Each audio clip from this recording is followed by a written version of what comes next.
Hello दोस्तों, आज के क्लास में क्लास 10th की जो हिस्ट्री का जो क्वेश्चन है वो लेकर आए हैं, जो आपके एग्जाम में बार बार पूछा जाता है। तो आप सभी इस चैनल को जरूर जुड़े रहिएगा लास्ट तक। तो चलिए आज की क्लास को स्टार्ट करते हैं बिना बात किए। तो सबसे पहले पहला क्वेश्चन कहता है, एडियानेपुल की जो संधि किन दो देशों के बीच हुई? तुर्की रूस, यूनान पोलैंड, तुर्की हंगरी, हंगरी पोलैंड। तो इस क्वेश्चन का राइट आंसर क्या होगा आप सभी बताइए। कहता है एडियानेपुल की संधि किन दो देशों के बीच हुआ था? तुर्की एवं रूस के बीच हुआ था। कौन का बीच हुआ था? तुर्की एवं रूस के बीच हुआ था। ऑप्शन नंबर इस क्वेश्चन का राइट आंसर ए नंबर होगा। क्या होगा इस क्वेश्चन का जो राइट आंसर ए नंबर होगा? तुर्की और रूस के साथ एडियानेपुल की संधि दो देशों के बीच हुआ था, तुर्की और रूस के बीच। अगला क्वेश्चन नया क्वेश्चन रहेगा, वो क्वेश्चन को आपसे जवाब दीजिए। सेडौन का युद्ध किनके बीच हुआ था? सेडौन का जो युद्ध है वो किनके बीच हुआ था?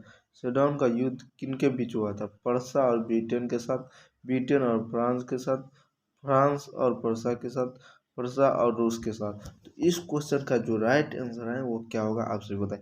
कहता है सेडौन। सेडौन का जो युद्ध किसके बीच हुआ था? किसके बीच हुआ था? पर्सा, फ्रांस और पर्सा के बीच हुआ था। क्या फ्रांस और पर्सा के बीच हुआ था? ऑप्शन नंबर इस क्वेश्चन का राइट आंसर सी नंबर होगा।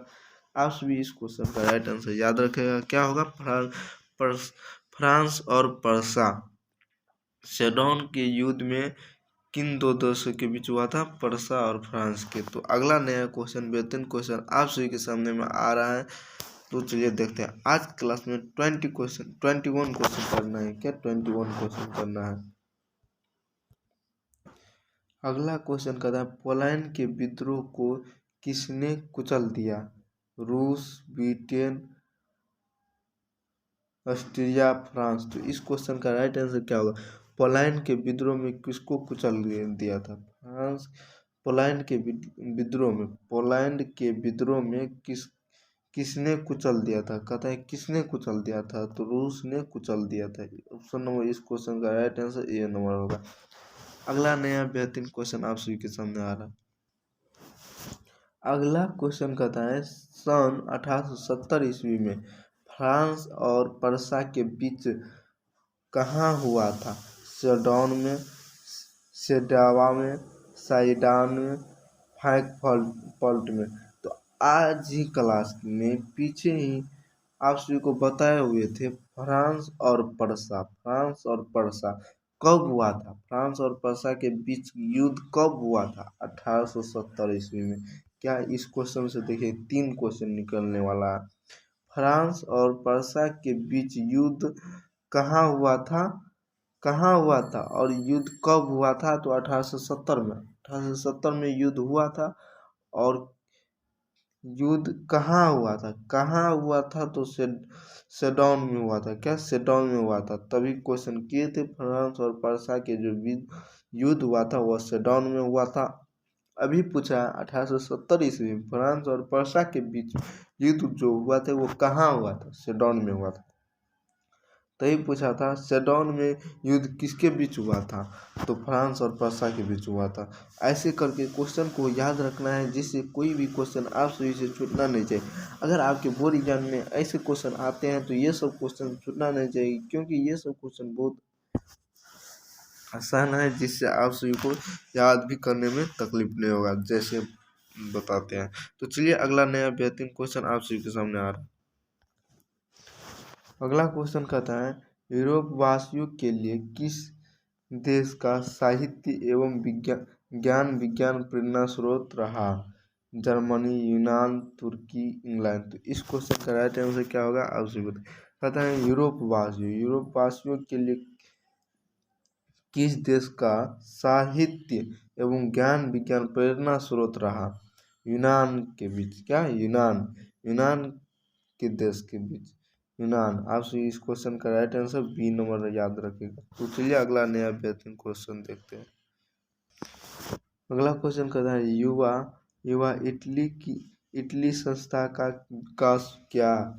मेजनी ने, कॉनकावो ने, गरिबाल्टी ने, बिस्मार्क ने। तो इस क्वेश्चन का राइट आंसर क्या होगा? कहता है युवा इटली संस्था का जो है विकास किया, किसने विकास किया था? मेजनी ने, कॉनकावो ने, गरिबाल्टी ने, बिस्मार्क ने। तो इस क्वेश्चन का जो राइट आंसर है ए नंबर है मेजनी ने। क्या? मेजनी ने। आप सभी इसे याद रखेगा, क्या होगा? मेजनी ने इटली संस्था का विकास किया। अगला क्वेश्चन आ रहा है आप सभी के सामने। इस क्वेश्चन का राइट आंसर जवाब दीजिए, जो आपके एग्जाम में बहुत बहुत बार पूछा गया है। इस क्वेश्चन का जो राइट आंसर है बिस्मार्क निम्न में से क्या था? बिस्मार्क जो है निम्न में से क्या था? कूटनीतिज्ञ था। क्या? कूटनीतिज्ञ था। ये था तो नहीं, कूटनीतिज्ञ था। ऑप्शन नंबर डी इस क्वेश्चन का राइट आंसर। क्या? डी इस क्वेश्चन का राइट आंसर है। अगला क्वेश्चन पे चलिए चलते हैं। यहाँ कहता है, अगला क्वेश्चन कहता है सार्डिनिया पीडमाउंट का शासक कौन था? नेपोलियन III, काउंट काबूल, विक्टर एम्यूल और विलियम प्रथम। इस क्वेश्चन का राइट आंसर क्या होगा? इस क्वेश्चन का जो राइट आंसर है ऑप्शन नंबर सी विक्टर एम्यूल है। क्या? एमान्यूल। विक्टर एमान्यूल को कहा जाता है। तो अगला नया बेहतरीन क्वेश्चन आप सभी के सामने आ रहे हैं। इस क्वेश्चन का जबरदस्त आंसर आप सभी दीजिए। अगला कहता है जालबेरिन की संस्था किस राज्य ने की थी? पर्सा ने, ऑस्ट्रेलिया ने, सार्डिनिया ने, तो फ्रांस ने। इस क्वेश्चन का राइट आंसर क्या होगा? आप सभी जवाब दें। कहता है जालबेरिन की संस्था किस राज्य ने की? पर्सा ने की थी। क्या? पर्सा ने की थी। ऑप्शन नंबर ए इस क्वेश्चन का राइट आंसर। अगला क्वेश्चन कहता है यंग इटली का संस्थापक कौन था? जियोवाल्टी, काबूल, मेजनी, गरिबाल्टी। इस क्वेश्चन का राइट आंसर क्या होगा? कहता है यंग इटली के संस्थापक कौन था? मेजनी था। कौन था? मेजनी। ऑप्शन नंबर सी इस क्वेश्चन का राइट आंसर। अगला क्वेश्चन बेहतरीन क्वेश्चन आप सभी के सामने आ रहा है। इस क्वेश्चन का राइट आंसर जवाब दे। अगला क्वेश्चन कहता है रक्त एवं लौह की नीति किसने अपनाई? बिस्मार्क ने, फ्रेडरिक विलियम चतुर्थ ने, विलियम प्रथम ने, गरिबाल्टी ने। तो इस क्वेश्चन का जो राइट आंसर क्या होगा?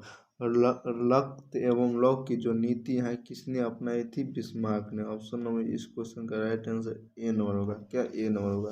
तो चलिए आज की क्लास को यहीं तक रखते हैं। अगली क्लास में आएंगे तो इससे आगे देखेंगे, क्योंकि आपके एग्जाम में ऐसे ही क्वेश्चन आते हैं। तो आप सभी जरूर इस चैनल से जुड़े रहिएगा। तो चलिए आज की क्लास तक को यहीं रखते हैं। जय हिंद।